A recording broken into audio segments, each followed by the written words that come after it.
Алда экшн болды осылай. Мәссаған.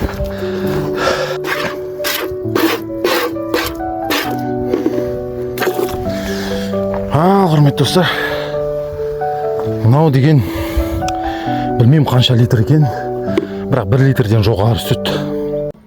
Ассаламу алейкум, құрметті достар. Мына бұзауды әкелдік, енді ойдағыдай байлап қойдық, байлауда үйренді. Аласа енесін сау керек, енді жуасту мақсат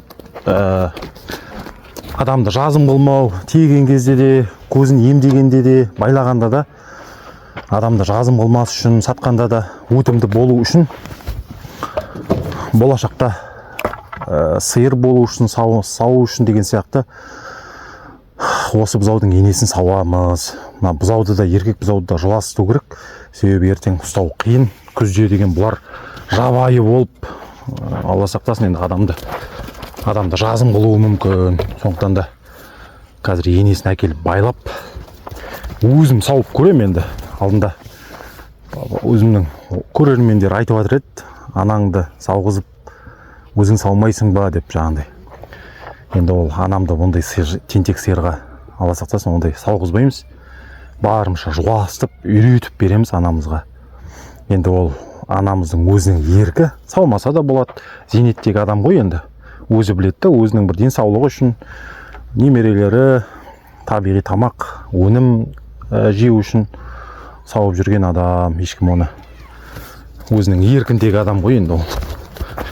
Енді сол кісіге бір жағынан үйретіп те берем, өзі сауса сауат, анам саумаса саумайды деген сияқты. Мақсат жуасту, енді дұрыс түсініңіздер, басқаша ой болмасын, арты ғой.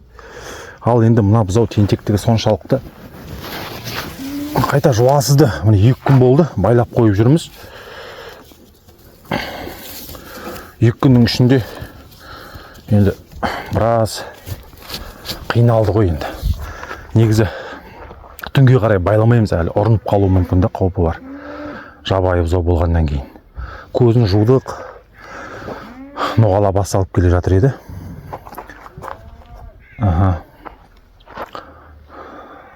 Нәжісі тоңғақ деген болады. Мынау нәжісі тоқ бұзаудың нәжісі, мынау міне көріп тұрсаңыздар, пена сияқты. Ал енді қазір енесін кіргіземіз, қалай болады екен. Енесі деген енді ол да тентек, бірақ байлау білет, бірақ ешқашан сауылып көрмеген.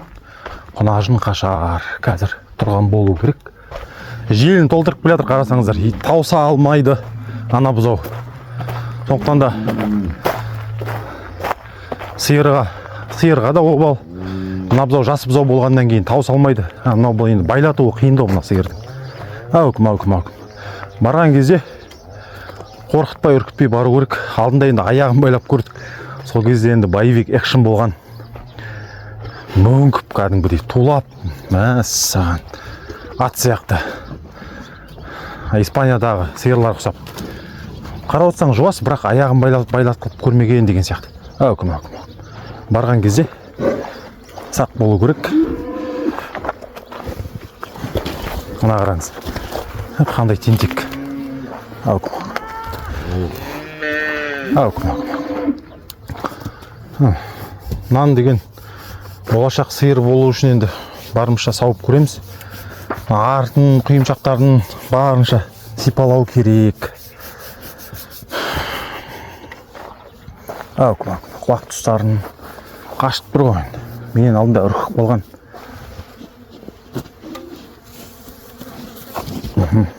Әукім. Барынша сыпайы болуға тырысып жатыр мен.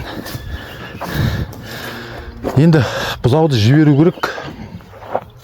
Бұзауды жібергеннен кейін аяғын байлау керек. Себебі қазір осы күйінде аяғын байласаңыз, ол тебуі мүмкін, сіз жазым қылады.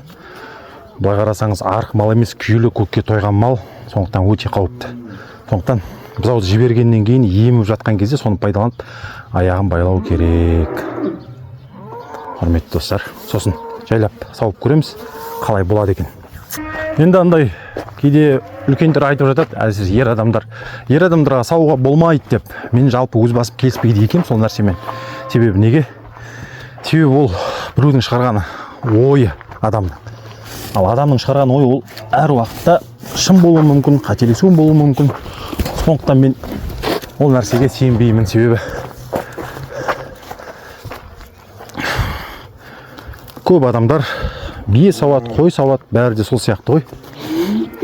Адамзаттың асылы пайғамбарымыз Аллахтың еліне сәлемі болсын, қой сауған деген сияқты, ешкі сауған. Біз олардан артық емеспіз. Аяқты байлаған кезде тебуі мүмкін, Алла сақтасын, не болса да.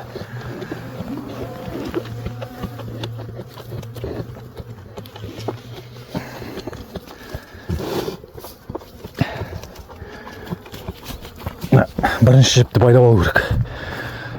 Байлатқызды. Иіп жатыр міне. Басқа құрылғысын ауыстыру керек. Еметін төрт құрылғысы бар.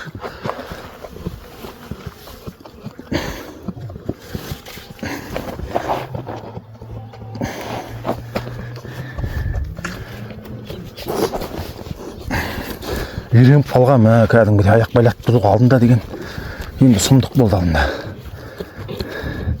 Экшн болды, экшн.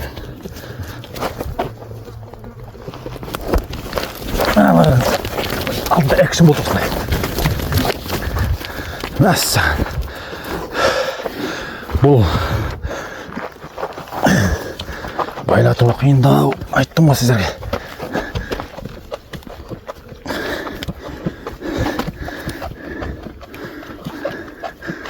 Алдында осындай экшн болған.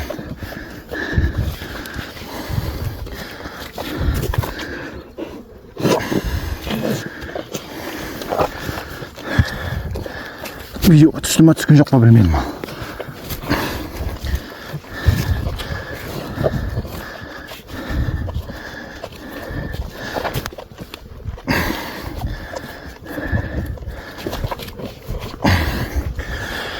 Ал байладық, не болса да.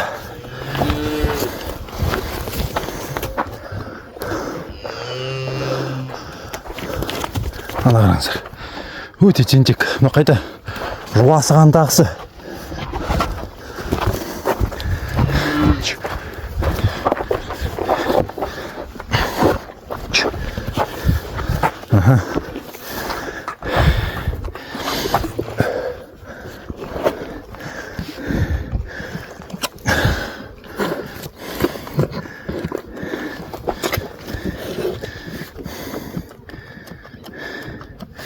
Қолды жуу керек міндетті түрде. Енді бұзау тартамыз. Бұзау соғып көреміз қазір.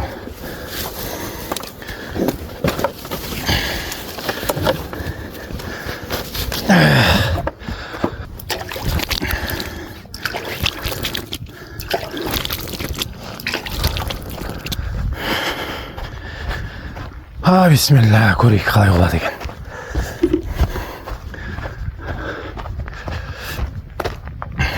Қауіпті, өте қауіпті. Қайталамаңыздар.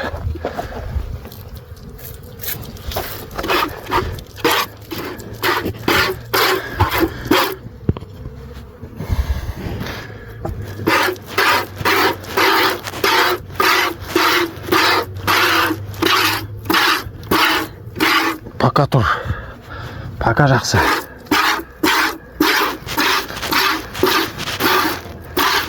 Желінде жарылып кеткен де.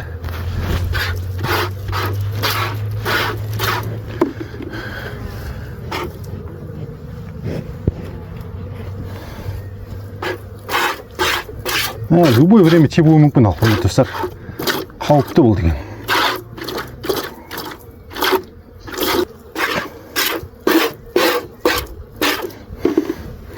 Бірінші рет сауылып тұр енді. Мүмкін біреулер сенбейді шығар. Бірақ бірінші рет сауылып тұр шындығында.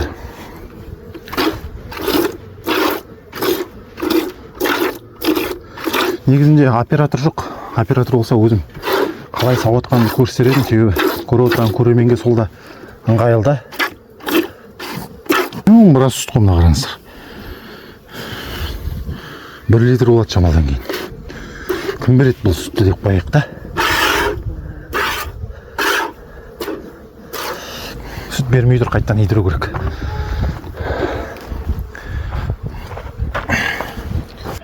Я қайталап айтамын енді. Тағы да сиыр сау, ер адам сиыр сауға бола ма, болмай ма дегенге, неге бұрын саумаған? Жаугершілік заманында әйелдер үйде отырған, сосын ер адам түзде болғаннан кейін қазір заман өзгерді. Қазір аспазшы, повар дейміз да, мысалы аспазшылар ер адамдар болып жатыр. Көп енді осындай сүт өнімдерімен де ер адамдар айналысады. Сондықтан да қазір ешқандай жаугершілік заман емес. Сондықтан да әркім демократия болғаннан кейін, капиталистік жүйе болғаннан кейін әркім өзі біледі. Сондықтан да ешқандай оның объективі жоқ деп ойлаймын. Жеке пікірім енді. Мүмкін біреулер келіспейтін шығар. Бірақ та бұл менің жеке пікірім. Пайғамбарлар сауғаннан кейін осындай жануарларды біз оның қасында олардан артық емеспіз.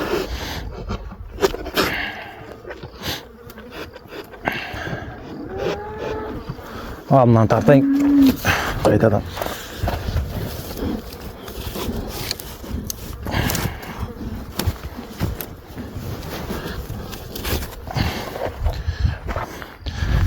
Өте қауіпті болуы мүмкін мұны.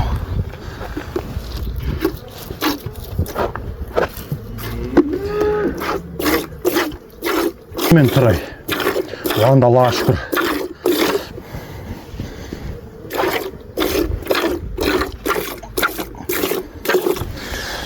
Құрметті достар. Мынау деген білмеймін қанша литр екен, бірақ 1 литрден жоғары сүт. Айналсам деушілерге осылай бір сиырдан да пайда түсіруге болады. Сүтіңізді үнемдейсіз. Міне, өлшеуге болады қызыққа қанша литр сүт алғанында. Егер де сүтпен айналсам деушілер болса, міндетті түрде осымен айналысуға болады. Сіздермен бірге ауыл әлемі арнасы міндетті түрде салатын боламын алдағы уақытта сиырдың